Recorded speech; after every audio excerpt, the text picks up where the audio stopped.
지난번에 수피즘하고 스피리추얼리즘 얘기를 했었을 때 과연 스피리추얼리즘이 어떤 걸 얘기하는지 그런 것들에 대해서 좀 설명이 좀 더 필요하다고 생각이 들었는데, 그래서 이제 그 부분을 조금 더 얘기하도록 하겠습니다. 도대체 현대 스피리추얼리즘이란 거, 특히 미국이나 이런 일본 쪽에서 스피리추얼리즘을 어, 따르고 있는 사람들은 어떤 일종의 종교적 신조를 갖고 있는지, 그것에 대해서 얘기해 보려고 합니다. 역시 마찬가지로 이제 저작권 고지인데, 이거는 PPT를 지금 나눌 생각이 아직은 없어서, 그래서 이제 그냥 이 컨텐츠 자체의 저작권만 미리 말씀을 드립니다. 그러니까 이제 여기서 어느 정도 인용이나 이런 것까지는 뭐라고 할 수 없지만, 이제 그 외에 너무 악의적으로 많이 이제 그거를 베껴 가시면 법적인 제재를 받을 수 있습니다. 다음으로 여기 나오는 것을 구체적 테크닉을 배우시려면 가장 좋은 것은 그림으로 배우는 하와이 만화 힐링, 거기에 있는 각 테크닉들을 보시면 어떻게 이걸 적용하는 게 좋을지, 이게 완전히 하와이 만화 힐링이라고 했지만 꼭 하와이만이 아니라 전체적인 미국 스피리추얼리즘을 한다고 하시는 분들, 패가니즘까지 포함해가지고 그런 모든 분들이 다 이제 이런 믿음 체계를 가지고 있기 때문에 거기서 많이 사용되는 그러한 테크닉들을 모아놓은 것이 하와이 만화 힐링에 들어있는 여러 가지 테크닉들입니다. 기본적으로 스피리추얼리즘을 서양에서 한다는 분들은 이제 유일신 사상입니다. 유일신 사상인데, 이게 기독교나 이슬람교 두 가지를 비교한다 그러면 좀 더 이슬람교에 가까운 그러한 유일신 사상입니다. 그래서 여기 세 가지를 써놨는데, 이 세 가지 중에서 한 가지 내지는 한 두 가지, 세 가지를 다 겸할 때도 있는데 세 가지가 서로 부딪히는 경우도 있기 때문에 많은 경우 세 가지 중에 한 가지를 강조하고 나머지 두 가지를 보조적으로 보는 방식이 됩니다. 절대선성이란 것은 뭐냐면 신이란 것이 절대적으로 선하다. 그러니까 선과 악의 관점이 좀 더 강한 것입니다. 절대적으로 선하기 때문에 사람들이 힘든 것을 두고 보지 못한다. 단지 절대적으로 선하기 때문에 인간의 개인적 자유의지를 존중해서 인간 스스로 신에게 자기의 부탁을 구체적으로 하기 전까지는 개입하지 않는다. 왜냐하면 선하기 때문에. 또 하나는 이제 절대적으로 사랑이다. 그렇기 때문에 이 유일한 신은 사랑으로 가득 차 있기 때문에 모든 사람들을 돕고자 하는 마음이 강하다. 뭐 이런 그러한 개념을 사용하든지, 아니면 인격적인 부분이 없이 하나의 법칙처럼 절대 진리다.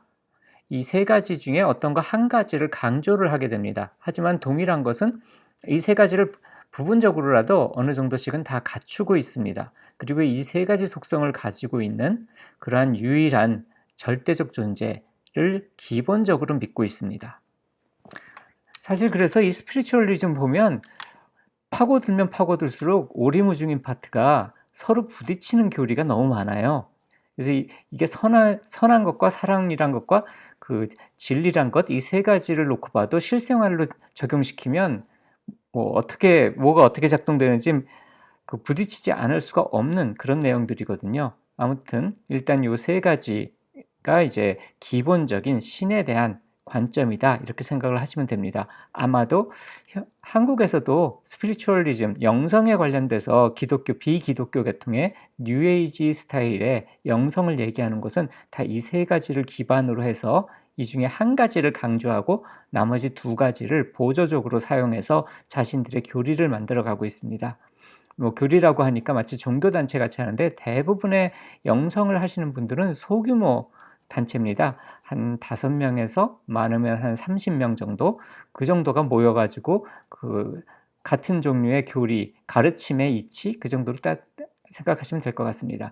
그러한 교리를 가지고 그 정도로 소규모로 모여서 이제 시간을 보내고 뭐 차를 마시든지 아니면 다과가 예, 차 마실 때 같이 하는 거죠. 어쨌든 차를 마시든지, 미국 같은 경우는 이제 와인 파티 같은 거를 이제 이런 사상적 공유를 하는 분들이 같이 모여서 얘기를 하기도 하고 그런 식으로 모임을 갖게 됩니다.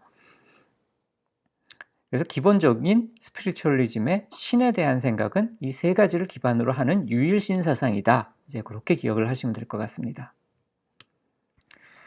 그 다음으로 강조하는 것은 enlightenment라고 해서 깨달음이라고 번역을 한국에서 합니다. 근데 그 철학적에서는 이제 깨달음이라고 번역하지 않고 계몽이라고 번역을 합니다. 목매함으로부터 이제 그 깨우침을 준다. 그런 내용이 되죠. 그래서 그 예수도 인정하고 석가모니도 인정합니다. 단 예수와 그리스도를 나누고 석가열애를 석가모니와 열애로 나누게 됩니다. 그래서 예수는 사람으로서 평범한 사람이고, 그런데 그 예수가 어떤 깨달음을 얻었을 때 그 깨달음 자체, 그 사람의 깨달음의 의식 상태, 이것을 그리스도 의식이라고 한다. 그래서 예수 그리스도란 그 그리스도를 성취한 예수란 사람에 대한 것입니다. 석가모니 역시도 마찬가지입니다. 석가는 열애심의 성취자로 봅니다. 그래서 그리스도 의식과 열애심은 같은 것이라고 보고 그것은 현존감이라고 이해를 합니다. 현존감이란 것은 무엇이냐면요. 좀 더 실존주의에서 많이 얘기를 하는데 한 가지가 이런 겁니다. 그 그러니까 서양의학을 그 서양 사람들도 싫어하는 이유가 그 효과가 없어서 싫어하는 것이 아니라 그 의료 현장에서 환자들이 소외가 되는 느낌을 받아요. 무슨 말이냐면 내가 배가 아파서 의사한테 갔는데 의사가 검사를 하더니 당신은 배가 아플 이유가 하나도 없다. 그러니까 이건 신경성이다. 다시 말하면 뇌의 문제다. 그러니까 내 위장의 문제가 아니라 나는 위장 있는 데가 아픈데, 이렇게 했을 때 보면 대부분의 경우는 결론적으로 의사 선생님 말씀이 맞을 거예요. 하지만 거기서 이 사람은 이제 좌절감을 느끼는 거죠. 내가 지금 현재 나의 체험이나 느낌이 무시가 되고 저 사람의 지식이 옳은 것으로 되는, 그걸 소외감이라고 하거든요. 그게 실존적 소외라고 합니다. 실존은 내가 실제적으로 내가 살아있으면서 경험하는, 지금 경험하고 느끼고 있는 이것 자체가 실제가 아니라고, 이것이 실존이 아니라고 느껴져서 실제로 존재하는 세계와 내가 분리가 돼서 내가 실제로 존재하는 세계로부터 소외를 당하는 거예요. 내가 믿고 느끼고 체험하고 생각하고 판단하는 모든 것은 틀렸어 라고 외부에서 얘기해 주는 겁니다. 그와 같은 것이 이제 실존적 소외감인데, 이 실존적 소외감에 반대되는 게 현존감입니다. 그러니까 의사가 뭐라고 말하던 내가 배가 아프면 배가 아픈 것 자체가 어떤 레벨에서는 진실이야. 어떤 레벨이란 말이 들어갑니다. 그러니까 의사가 보는 레벨은 물질적 레벨만 말하는 것이고, 그래서 다른 레벨의 현존감을 찾게 됩니다. 그래서 현존감은 그 지금 현재 생각하는 내가 아니라 나의 참나의 실존적 체험으로 치환해서 생각을 합니다. 그래서 내 참나를 찾고 그 참나가 그 체험하고 있는 그 참나의 현재 존재하는 감, 그 현존감을 찾는 것이, 그 참나의 현존감 자체가 그리스도 의식 또는 열애심이다라고 생각을 하는 거죠. 그러면 이제 이 참나의 실존, 참나의 현존, 이런 것은 어떻게 찾느냐? 그러면 생각이 그친 곳에서 그 현존과 실존을 찾을 수가 있다. 그러니까 현실적으로 아까 얘기한 것처럼 의사의 진단과 내가 현재 경험하는 것이 부딪혔을 때 항상은 아니지만 거의 대부분 의사의 진단이 맞습니다. 그러니까 거기서 좌절이 생기거든요. 근데 이건 어떻게 바꿀 수가 없어요. 그러니까 이것을 다른 레벨로 바꾼 겁니다. 어떤 레벨? 다시 말하면 거기서 참나가 현존감을 느끼고 참나가 실제로 존재함을 체험하면 그 레벨에서는 느끼는 것이 진실이다.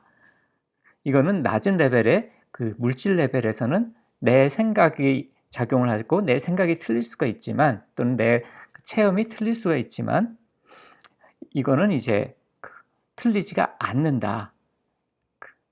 그 깨달음을 얻게 되면 그 그리스도 의식과 열애심의 레벨에서는. 그래서 그걸 찾는 방법은 내 생각이 그친 곳에 있다. 그래서 내 생각이 그친 곳을 찾는 것이 여러 가지 수행법들이다. 그 참선이라든지 윗바사나라든지 이런 모든 것들은 생각을 그치게 만들어서 그냥 생각을 그치는 데서 끝나는 것이 아니라 나 자신의 그리스도 의식 또는 열애심이 그 자기 자신의 본성의 실존, 그러한 현존감을 회복하는 것이 깨달음이다. 그리고 우리의 목적은 바로 그걸 통해서 신과 하나가 될 수 있다. 그래서 이 두 가지 축입니다. 아까 유일신에 대해서 얘기한 것과 유일신 세 가지 속성의 유일신과 여기서 말한 깨달음과 이것이 합쳐져서 이제 더 영성적으로 개발되고 발전해 나갈 수 있다. 그리고 나의 마음의 평화를 찾고 내가 지혜롭게 이 세상을 살 수 있다라고 생각하는 것이 이 영성주의, 스피리추얼리즘에서의 신조가 됩니다. 그 다음에는 이제 고급령과 저급령을 나누게 됩니다. 그래서 영적인 존재들이 많이 있어요. 유일신 사상인데 신은 제일 높은 신이고 그 밑에 그 하이어라키라고 그래서 레벨이 있어가지고 고급령과 저급령이 있고 고급령 중에서 그냥 가장 많이 만나는 종류가 고급령이 이제 수호천사 또는 수호본존 이러한 존재들이 나를 보호해주고 나를 이끌어주고 하는 그런 영이 있고 그 다음에 정령이라고 해서 이 자연계에 존재하는 어떤 영성적 존재, 영적인 존재인데 이건 선할 때도 있고 악할 때도 있습니다. 마지막으로 괴이라고 해서 우리가 받아들일 수 없는 요괴라든지 이러한 좋지 못한 인간한테 해를 끼치는 그런 영적인 존재가 있다고 봅니다. 그래서 이런 것이 존재한다라고 생각을 하는 것이 스피리추얼리즘의 영적 신조가 됩니다.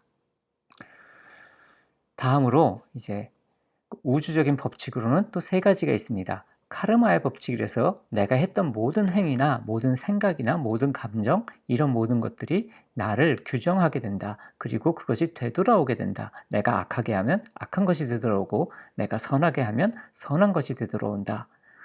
그 다음에 파장의 법칙이라서 유유상종이기 때문에 비슷한 파장은 비슷한 파장을 끌고 온다. 내가 풍요로움에 맞는 파장을 갖게 되면 풍요로움이 끌려올 것이고 내가 빈곤함에 맞는 파장을 갖고 있으면 빈곤함을 끌고 올 것이다.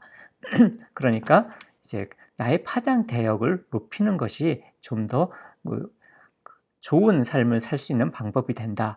그러니까 카르마의 법칙에 의해서 선한 일을 하고 파장의 법칙 때문에 나의 파장을 높이는 것.